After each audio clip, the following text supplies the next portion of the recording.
Okay, these next two problems are dealing with domain and range. Okay, domain and range. Keep in mind, Dixie and Roy D. I would write that on your paper somewhere. If you're taking an EOC test or any test, I would write this on your paper before you even start the test. Dixie is domain.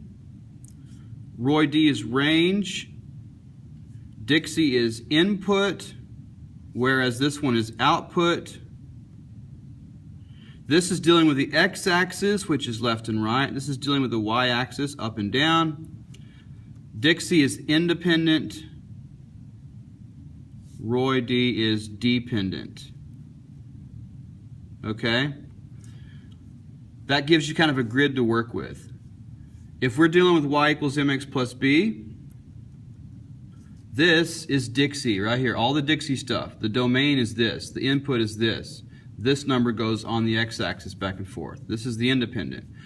For y, this is the range, this is the output, goes on the up and down axis, and this is the dependent variable. This depends on this, okay? That's how that all works. Now, they're asking for the range on number 12, and on number 13, they're asking for the domain. So here they're asking for the y, the minimum to maximum y amounts, okay? Here, they're asking for x, the minimum to maximum of x amounts. Y is up and down, all right? So we're not looking at left to right at all. We don't care about left to right. We care about how far down. You could take your pencil or whatever, your pen, and just go down and stop where the graph stops. There it is. That's as far down as it goes. And that is -6.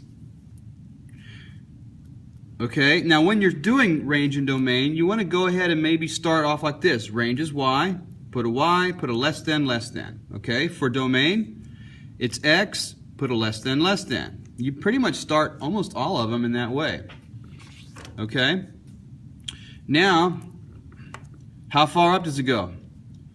It only goes up to the x-axis. Now, a lot of people have been making the mistake where they see this and they're like, well, what number's on the x-axis? And they'll put 7. But that's a 7 to the right number. We're not going to the right. We're going up and down. On the y-axis, we're going -6, -5, -4, 3, 2, -1, 0. The furthest up you go is to 0, all right? That's the number. Now we have to look at, do I put a or equal to line or do I not put that? If it's open circle, you don't put it. If it's closed circle like this one, you put it. So that's how you get the range for that one. It is -6 is less than y, which is less than or equal to 0. For the domain, on this one, we're only looking at left and right. Domain is x-axis, which is left and right. So I don't care about the fact that it's dipping down like this and all that stuff, okay? Right here, that -5 means nothing to the domain, all right? What matters to me is how far left am I going? And here I am, I stop. What is this amount? Okay, that is -7. And this one you got to watch carefully. Okay, you're not going to put that is, 3 or 3.5. You're not putting that. This shows an arrow, meaning it's going to actually go on forever. Forever and ever and ever. Now it's going upwards, but it's also going to the right. Look, as it goes on forever and ever and ever, my x values are increasing. So it's actually going to go on forever to the right. Forever up and forever to the right. So the symbol we use for forever is infinity, like a sideways 8. All right, so for number 13, do we put the equals to here? No, it's an open circle. Do we put the equal to here? No, because you can never be equal to infinity. Infinity is more of a concept. You can't be equal to infinity.